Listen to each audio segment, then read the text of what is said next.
Good morning to all the dear students. Today I am going to teach you mathematics of class 8th. Exercise 13.2. Inversely very कब करेगा? जब ये इसका multiply इसका multiply equal होगा, इसका 8 का और 12 का, 6 का 16 का। तो देखिए चेक करते हैं।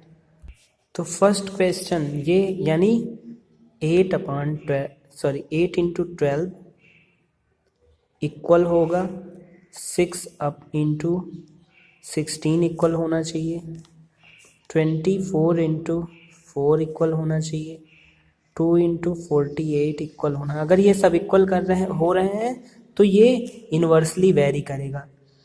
12 8 जा 96, 16 6 जा 96, 24 4 जा 96, 48 2 जा 96। यानी ये क्या कर रहा है? इन्वर्सली वेरी कर रहा है। अब देखते हैं लास्ट एक क्वेश्चन और मैं बता दे रहा हूँ आपको, सी वाला क्वेश्चन नंबर सी। इसको देख लेते हैं, डी नंबर देखते हैं। तो इसमें अगर इन्वर्सली वेरी कर रहा है तो 18 इंटू 16 इक्वल्स टू 48 इंटू 6, इसमें मल्टीप्लाई होगा यानी इक्वल होना चाहिए 30 इंटू 8 इक्वल्स टू 6 इंटू 50। ये सब इक्वल होने चाहिए। इसका मल्टीप्लाई आएगा 288, इसका मल्टीप्लाई करेंगे तो 288 इक्वल तो आ रहा है। इसका 3 8 जा 24, देखिए 3 8 जा 24 और 1 0, ये इक्वल नहीं हो रहा है। ये 300 आ रहा है, ये भी इक्वल नहीं है। देखिए ये दोनों तो इक्वल हैं लेकिन बाकी इक्वल नहीं आ रहा है, तो नॉट इन्वर्सली वेरी, यानी इन्वर्सली वेरी नहीं कर रहा है। बाकी क्वेश्चन तो इसी तरीके से करिएगा। क्वेश्चन नंबर 2 देखते हैं। If X and Y are vary inversely find the value of A B and C. अगर ये इन्वर्सली वेरी कर रहे हैं तो आपको फाइंड करना है वैल्यू किसकी? ए बी सी की। देखिए तो हम इसको इक्वल कर देंगे। इन्वर्सली वेरी करता है, ये क्वेश्चन में ही बता दिया है।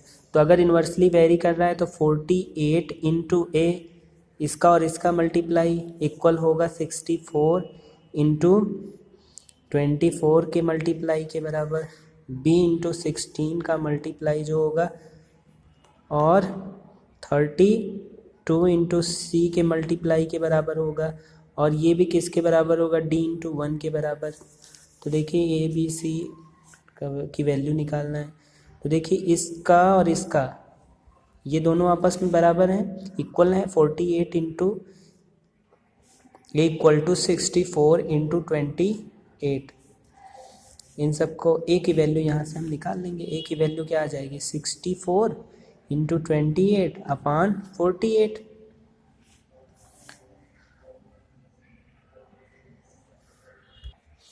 देखिए यहाँ 64 इंटू 24 है, ये मिस्टेक हो गया था, 24 है तो यहाँ 24 रहेगा। ये इसके इक्वल होगा तो यहाँ 48 ही रहेगा, यहाँ 24 रहेगा।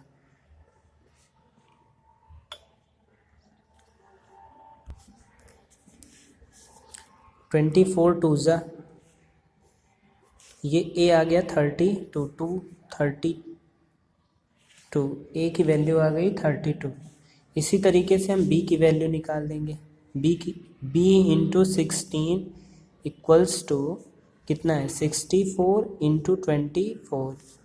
तो b equals to 64 into 24 upon 16 नीचे आ जाएगा। देखिए 4 जा, तो b इक्वल्स टू कितना आ जाएगा? 24 4 जा 4 जा 24 4 जा 96 होगा, 96। इसी तरीके से c की वैल्यू निकाल देंगे। c into 32 into C equals to, देखिए 32 इंटू सी इक्वल्स टू कितना है 64 इंटू 24, तो सी की वैल्यू हो जाएगा 64 इंटू 24 अपान हो जाएगा 32, टू जा सी की वैल्यू कितना आ जाएगी 24 इंटू टू जा, ये हो जाएगा 48। इसी तरीके से डी इंटू 1 इक्वल्स टू कितना आ जाएगा 64 इंटू 24, तो डी की वैल्यू क्या हो जाएगी 64, ये 1 का मतलब कुछ नहीं, 1 1 जा 1, जिसमें डी 1 जा डी हो जाएगा, और ये कितना हो जाएगा 1536।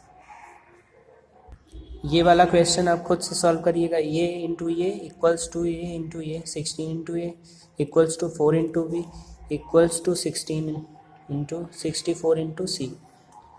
क्वेश्चन नंबर 3 देखिए, if 72 men can do a piece of work in 50 days, how many days will 30 men do it.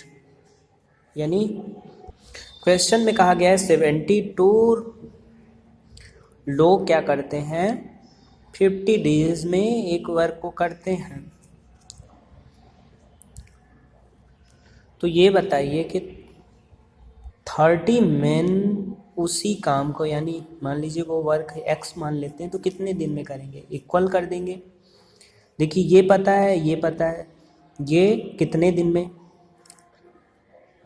तो देखिए इसमें क्या कर देंगे x 30x इक्वल्स टू क्या हो गया 72 इंटू 50, तो x की वैल्यू क्या हो जाएगी 72 इंटू 50 अपान 30, 0 से 0 कैंसिल हो गया, 3 1 जा 3, 3 2 जा 6 और 3 4 जा 24 5 जा,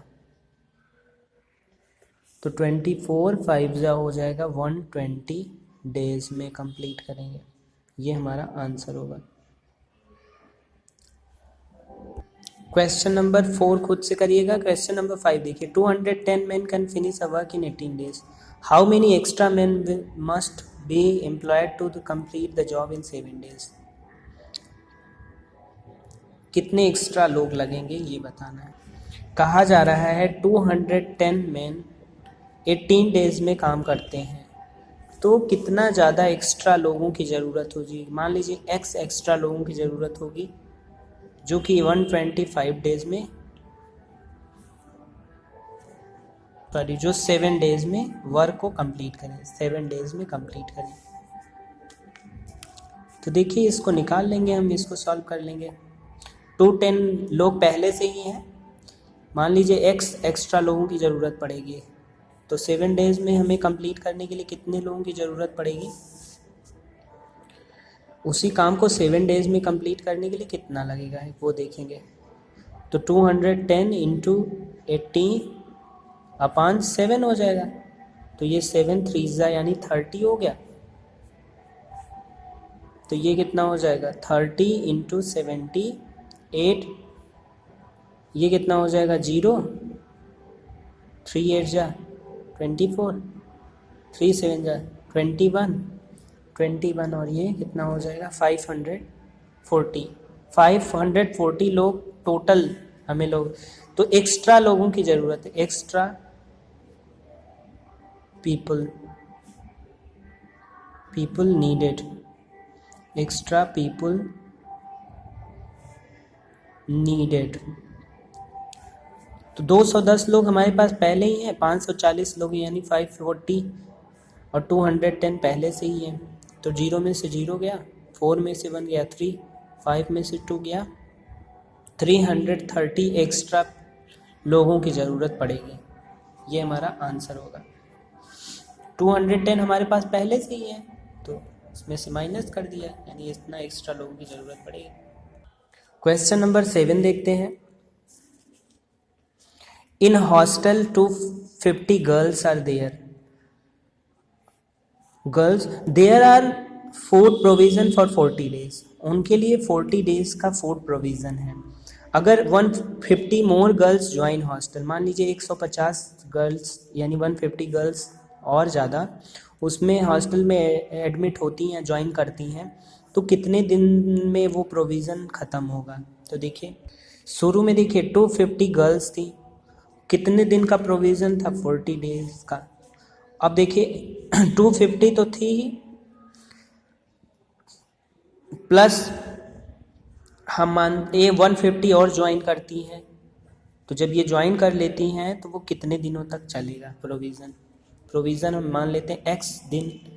तो हम इस तरीके से हम इसको क्या कर लेंगे, 250 इंटू 40, ये कितना हो जाएगा 400, 250 और 150, 300, 400 हो गया, 400x। तो x की वैल्यू हम यहाँ से निकाल लेंगे, 250 इंटू 40 अपान 400, 1020, 1020।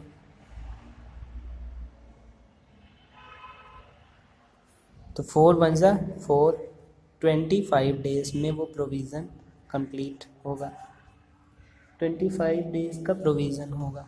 तो ये आंसर होगा हमारा। द क्वेश्चन नंबर 7 था, इसका आंसर है 25 डेज। देखिए इसमें 250 गर्ल्स थी ही, 250 प्लस जितनी ऐड होती हैं 150 उनको प्लस कर लेते हैं और उन दोनों में x डेज मान लीजिए वो कंप्लीट होता है, तो 400, इस तरीके से x की वैल्यू आ गई 25 डेज। इसी के साथ ये पार्ट 1 कंप्लीट होता है। नेक्स्ट पार्ट हम अगले वीडियो में लाएंगे। तब तक के लिए थैंक यू सो मच। इसको सॉल्व कर लीजिएगा।